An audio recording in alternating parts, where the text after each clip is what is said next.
지금 이 순간 전 세계 금융시장의 판도가 송두리째 뒤집히고 있습니다.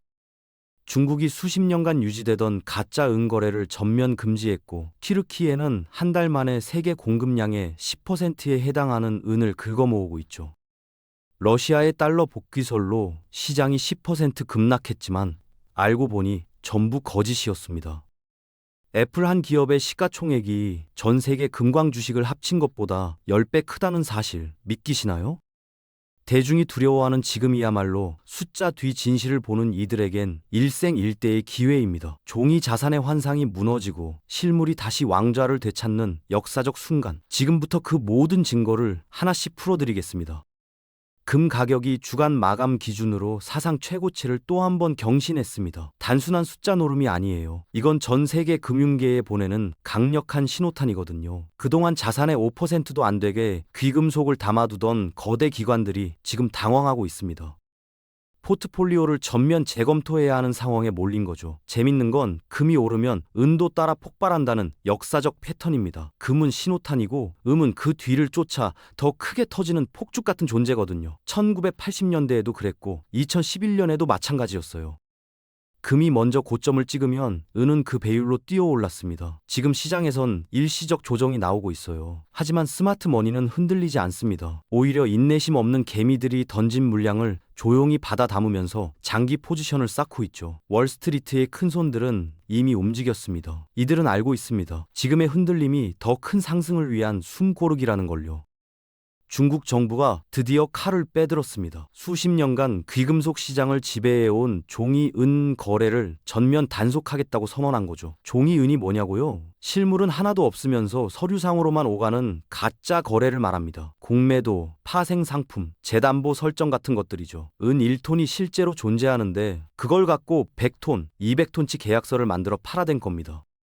이게 바로 에임 가격이 그동안 억눌려 있던 핵심 이유였어요. 중국은 이제 이런 환상의 게임을 끝내겠다고 못을 박았습니다. 재담보 금지, 장외 파생 상품 엄격 규제, 실물 인도 강제 집행까지 나섰거든요. 부분 지급 준비 방식으로 운영되던 창고들도 이젠 철저한 감시를 받게 됩니다. 베이징의 메시지는 명확해요. 가상 공급으로 시장을 왜곡하던 시대는 끝났다. 이제부터는 실물이 가격을 결정한다는 겁니다.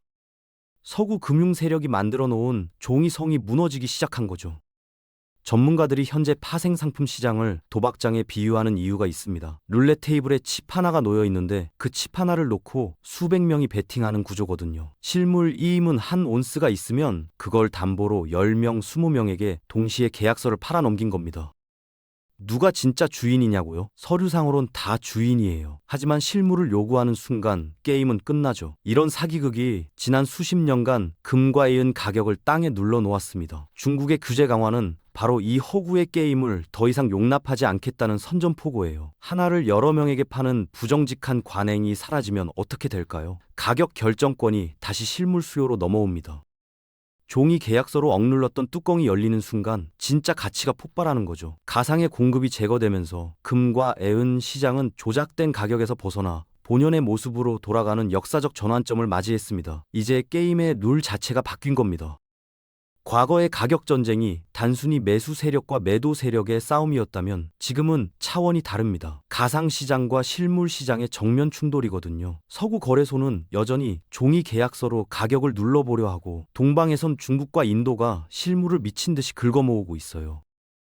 누가 이길까요? 답은 명확합니다. 종이는 결국 종이일 뿐이고 실물을 준 자가 최후의 승자가 되는 법이니까요. 이런 변화가 세계 금융 지도를 근본적으로 바꾸고 있습니다. 전문가들은 1970년대 사례를 자주 언급해요. 당시 데임은 가격이 30배 이상 폭등했거든요. 그때도 지금처럼 조정기가 있었습니다. 가격이 40% 넘게 빠지면서 많은 사람들이 공포에 떨었죠.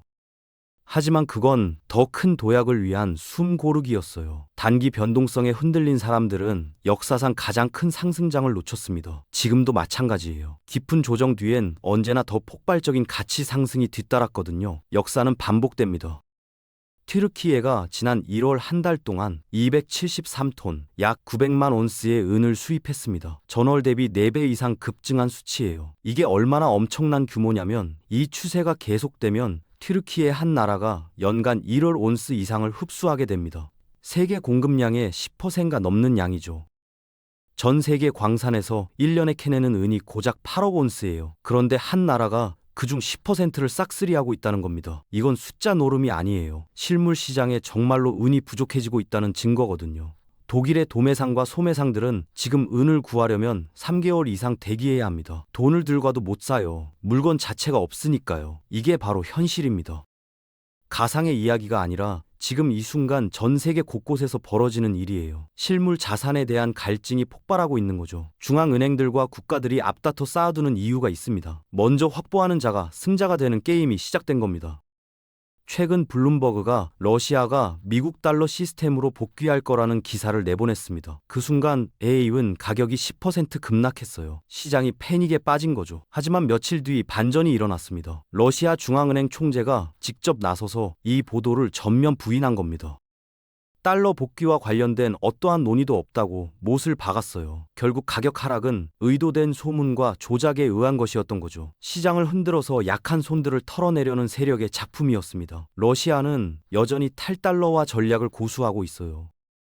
달러 의존도를 낮추고 실물 자산 비중을 높이는 방향으로 가고 있습니다. 중국의 파생 상품 규제, 튀르키예의 대규모 매집, 러시아의 탈달러 전략, 이 모든 게 하나의 퍼즐 조각들이에요. 조각들이 맞춰지면서 큰 그림이 보입니다. 서구 주도의 종이 자산 시대가 저물고 있다는 거죠. 동방은 이미 실물로 무게 중심을 옮겼어요. 게임의 주도권이 넘어가고 있는 겁니다. 기술적 분석가들이 지금 흥분하고 있습니다. 해운 시장에서 역사상 가장 거대한 규모의 컵앤핸들 패턴이 완성되고 있거든요. 이 패턴은 수십 년에 걸친 에너지의 응축을 의미해요. 전형적으로 폭발적인 상승 직전에 나타나는 신호죠. 컵 모양으로 바닥을 다지고 손잡이 부분에서 마지막 조정을 거친 뒤 수직 상승하는 겁니다. 지금 많은 투자자들이 최근 가격 조정을 보고 불안해하고 있어요. 하지만 차트를 아는 사람들은 이게 바로 그 손잡이 부분이라는 걸 압니다. 필수적인 숨 고르기 과정이죠. 1974년에도 비슷한 일이 있었어요. 인 가격이 40% 넘게 폭락했습니다. 사람들이 공포에 질려 던지기 시작했죠. 하지만 그건 신념 없는 투자자를 걸러내는 과정이었어요. 그 뒤에 뭐가 왔냐고요? 30배 상승이 왔습니다. 현재의 변동성에 공포를 느껴 매도하는 사람들은 결국 부의 이전 과정에서 소외될 가능성이 큽니다. 역사는 인내하는 자의 편이거든요. 금과 외임은 가격이 거품이라고 걱정하는 사람들이 있어요. 하지만 데이터를 보면 정반대입니다. 오히려 역사상 가장 저평가된 상태거든요. 애플이라는 단일 기업의 시가총액을 아세요? 미국에 상장된 모든 금광 주식과 ETF를 합친 것보다 10배나 더 큽니다. 믿기시나요? 전 세계 모든 금 관련 투자 상품을 다 합쳐도 미국의 생활용품 기업 하나 규모밖에 안 돼요. 귀금속 시장에 유입된 자금이 얼마나 미미한지 보여주는 증거죠. 주식 가치는 뭘 기반으로 하나요? 무형의 브랜드와 기대 수익입니다. 하지만 금광 기업에 투자하는 건 땅속에 실제로 매장된 자원을 확보하는 겁니다. 본질이 다른 거예요. 지금 대중은 주식시장의 거품을 모르고 있어요. 하지만 언젠가 깨닫게 됩니다. 그때 사람들이 귀금속이라는 좁은 문으로 한꺼번에 몰려들면 어떻게 될까요? 그 자금 압력은 가격을 상상 초월의 수준으로 끌어올릴 겁니다. 문이 좁을수록 압력은 세지는 법이니까요. 전 세계 143개국 보고서를 바탕으로 산출되는 세계 불확실성 지수라는 게 있습니다. 지금 이 지수가 역대 최고치를 기록하고 있어요. 과거 40포인트 수준이던 게 천장을 뚫을 기세로 치솟고 있거든요. 경제적, 정치적 불확실성이 극에 달했다는 뜻입니다. 역사가 우리에게 가르쳐주는 게 있어요. 불확실성이 커질 때 자본은 본능적으로 가장 안전한 피난처로 이동한다는 거죠. 그게 바로 실물 자산입니다. 재밌는 건 미국 텍사스주의 움직임이에요. 텍사스가 지금 뭘 하고 있냐면 자체 주립 금화와 은화를 발행하고 있습니다.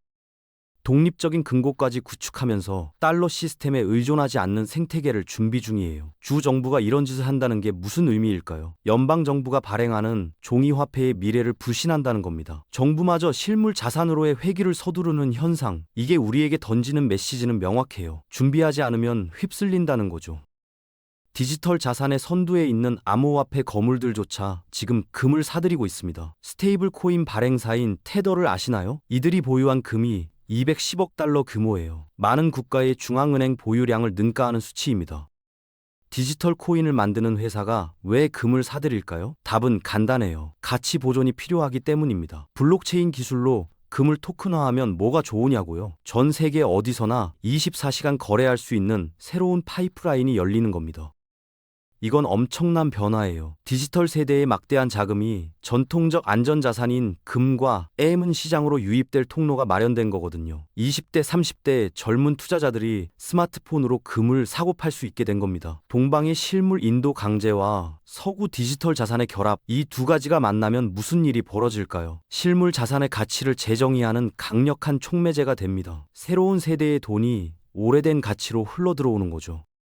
중국의 파생 상품 규제, 국가들의 실물 매집, 기술적 차트 패턴, 그리고 전 세계적 불확실성까지 모든 조각이 맞춰졌습니다. 우리는 지금 종이 자산의 시대가 저물고 실물 자산이 지배하는 부의 거대한 이동이 시작되는 역사적인 찰나에 서 있어요. 대중이 뒤늦게 깨닫고 좁은 문으로 몰려들기 전에 종이 자산의 환상에서 벗어나 진짜 안전한 실물 자산을 선택해야 합니다. 지금 내리는 결정이 10년, 20년 후의 자산 가치를 결정하며 다가올 금 폭풍 속에서 가족을 지킬 방주가 될 겁니다. 역사는 항상 준비된 자들에게만 기회를 허락해 왔습니다.